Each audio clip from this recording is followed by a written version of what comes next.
MCA சிலபஸை பற்றி நாங்கள் பார்க்க போகிறோம். Master of computer application. ஆமாம், எம்பிஏக்குள்ள எம்சிஏ ப்ரிப்பேர் ஆஸ்பிரண்ட்ஸும் நிறைய பேர் இருக்கீங்க. இந்த எம்சிஏல பார்த்தீங்க அப்படின்னா முக்கியமாக எம்பிஏக்கு என்னென்ன சிலபஸாக நீங்கள் கவர் பண்ணுறீங்களோ அந்த சிலபஸ்க்கு ஈக்குவலண்டாக இது கவர் பண்ணுற மாதிரி இருக்கும். பட் இதுக்கான ஹெவி லோடு எதுவுமே கொடுக்கல. சிம்பிளாக சொல்கிறவங்களுக்கு குவான்டிடேட்டிவ் எபிலிட்டிஸ் அங்கே பார்த்து அதே குவான்டிட்டி எபிலிட்டிஸ் இங்கேயும் இருக்கு. ரெண்டு எதுவுமே நீங்கள் குவான்டிட்டி எபிலிட்டிஸ் ப்ரிப்பேர் பண்ணுற மாதிரி தான் இருக்கும். ஆனால் இதில் வந்து ஒரு எம்பசிஸாக இருக்குங்க. அதில் எப்படி கொஸ்டின்ஸாக இருக்கோ ஆனால் இதுல வந்து எம்பசிஸ் தான் இருக்கும். எம்பசிஸ் மீன்ஸ் அப்படின்னா ஒரு பல்கா இருக்கும். அதுல இருந்து உங்களுக்கு அப்படியே கொஸ்டின்ஸ்லாம் ஸ்பிட் அப் பண்ணி கீழே கேட்டிருப்பாங்க. இதுல நீங்க கிரேட்டரா என்ன பண்ணணும் அப்படின்னா கம்ப்யூட்டர் ஓரியன்டா கான்சென்ட்ரேட் பண்ற மாதிரி இருக்கும். கம்ப்யூட்டர் அப்ளிகேஷன் இப்போ எக்ஸாம்பிள் 12th ஸ்டூடெண்டா இருக்கீங்க அப்படின்னா அந்த ஷார்ட்கட்ஸ் எல்லாம் கேட்கறாங்க இல்லையா, எப்படி காப்பி பண்ற ஷார்ட்கட் என்ன Ctrl+C, பேஸ்ட் பண்ற ஷார்ட்கட் என்ன Ctrl+V, இந்த மாதிரி ஷார்ட்கட்ஸ் எல்லாம் இருக்கு இல்லையா, அந்த மாதிரி கம்ப்யூட்டர் ஓரியன்டட் கொஸ்டின்ஸ் தான் இதுல ரைஸ் பண்ண ஆரம்பிப்பாங்க. அந்த குவான்டிட்டி எபிலிட்டிஸ் தான். பட் அந்த ஆப்ஸ் வந்து ஓரியன்டட் டு கம்ப்யூட்டரா இருக்கும். அதனால நீங்க அந்த கம்ப்யூட்டர் ஓரியன்டட் எல்லா டெக்னிக்கல் டேர்ம்ஸ், டெக்னிக்கல் ஷார்ட்கட்ஸ் எல்லாம் நீங்க தெரிஞ்சுக்கிற மாதிரி இருக்கும். செகண்ட் பாத்தீங்கன்னா அனலிட்டிக் ஸ்கில்ஸ். இந்த ஸ்கில்ஸ் ரொம்பவே எனக்கே ரொம்ப பர்சனலா பிடிச்சதுங்க.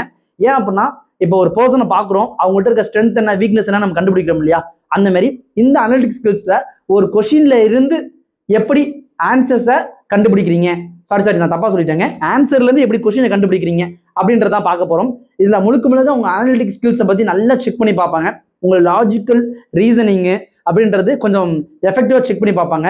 எப்படி செக் பண்ணுவாங்க அப்படின்னா கொஸ்டின்ஸ் முழுக்க லாஜிக்கலா தான் இருக்கும். ஆன்சர்ஸ் அதுல கொஸ்டின்ஸ்லயும் இருக்காது, ஆன்சர் வச்சு நீங்க கண்டுபிடிக்க முடியாது. உங்க திங்கிங்கை வச்சு மட்டும் தான் உங்களால அதை கண்டுபிடிக்கவே முடியும். எப்படி சொல்றேன் அப்படின்னா ஒரு சுச்சுவேஷனுக்குள்ள உங்களை விட்டுருவாங்க. அந்த சுச்சுவேஷன்ல இருந்து நீங்க ஆன்சரை கண்டுபிடிக்கணும், திங்கிங் வழியா தான் கண்டுபிடிக்கணும். ஒரு சால்வேஷனோ, ஒரு டெரிவேட்டிவ்ஸோ, ஒரு ஃபார்முலாவோ, ஒரு ஸ்ட்ராட்டஜியோ எதுவுமே இருக்காது. திங்கிங் மூலியா மட்டும் தான் கண்டுபிடிக்க முடியும். இந்த சிலபஸ், இந்த செஷன் ரொம்ப இன்ட்ரெஸ்டிங்கான செஷன்ஸ். அனலிட்டிக் ஸ்கில்ஸையும் உங்க லாஜிக்கல் அண்ட் ரீசனிங் ஸ்கில்ஸையும் டெஸ்ட் பண்ணி பார்ப்பாங்க. தேர்ட் பார்த்தீங்கன்னா கம்ப்யூட்டர் அவேர்னஸ் அதுலேயே இருக்குங்க. கம்ப்யூட்டர் அவேர்னஸ் பார்த்தீங்க அப்படின்னா முழுக்க கம்ப்யூட்டர் கான்செப்ட்ஸ், கம்ப்யூட்டர் பற்றியான நாலேஜ் இதான் டெஸ்ட் பண்ணுவாங்க. இதுதான் எம்சிஏக்கான சிலபஸ். இந்த சிலபஸ்ல உங்களுக்கு எங்க ஒரு சின்ன இடத்துல டவுட் வந்தாலும், சந்தேகம் வந்தாலும், புரியல ஆனா எனக்கு பிளாங்கா சில பேர் இருப்பாங்க, எனக்கு சுத்தமா புரியலைங்கண்ணா, எதுவுமே புரியலைங்கண்ணா, டாப்பிக்கே புரியலைங்கண்ணா, சப் டாபிக் எங்க டாப்பிக்கே புரியலைங்கண்ணா அப்படின்னு நிறைய பேர் இருப்பீங்க. அந்த புரியாதவங்க எல்லாமே கமெண்ட் செக்ஷன்ல கமெண்ட் பண்ணுங்க. உங்களுக்கு என்ன டாபிக் வேணும், என்ன டாபிக்கு டவுட்ஸ் இருக்கு, புரிய மாட்டேன்றத கமெண்ட் செக்ஷன்ல தெளிவாக கமெண்ட் பண்ணுங்க. நான் கமெண்ட் செக்ஷனை எனேபிள் பண்ணியிருக்கேன். நம்ம டீம்ல இருந்து உங்களுக்கு எல்லாமே இன்ச் பை இன்ச்சா சொல்லி கொடுப்பாங்க.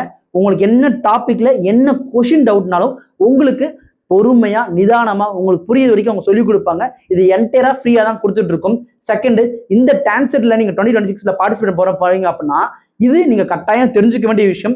நோட் பண்ணியிருப்பீங்க. நோட் பண்ணாதவங்க இந்த வீடியோ டவுன்லோட் பண்ணி வச்சுட்டு ஆஃப்லைன்ல பாருங்க. செகண்ட் விஷயம், எம்பிஏ படிக்கிற நிறைய ஃப்ரெண்ட்ஸுக்கு இந்த அவேர்னஸே கிடையாது.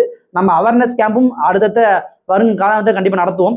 உங்க ஃப்ரெண்ட்ஸுக்கு ஞாபகமா இந்த வீடியோவை கிளிக் பண்ணி ஷேர் பண்ணி கொடுங்க. அப்பனாதான் அவங்களும் இதை பத்தி தெரிஞ்சுப்பாங்க, அவங்களும் இதை பார்த்து ப்ரிப்பேர் பண்ண ஆரம்பிப்பாங்க. அது உங்களுக்கு என்ன டவுட்ஸ்னாலும் கமெண்ட் செக்ஷன்ல நம்ம டீம் இருப்பாங்க, உங்களை பார்த்துப்பாங்க. வேற என்னன்னாலும் தாராளமா நீங்க எனக்கு கான்டாக்ட் பண்ணலாம். மற்றபடி இந்த வீடியோ இவ்வளோ நிதானமா பொறுமையா பார்த்ததுக்கு ரொம்ப நன்றிங்க. அடுத்த வீடியோ கண்டிப்பா பார்ப்போம். தேங்க்யூ.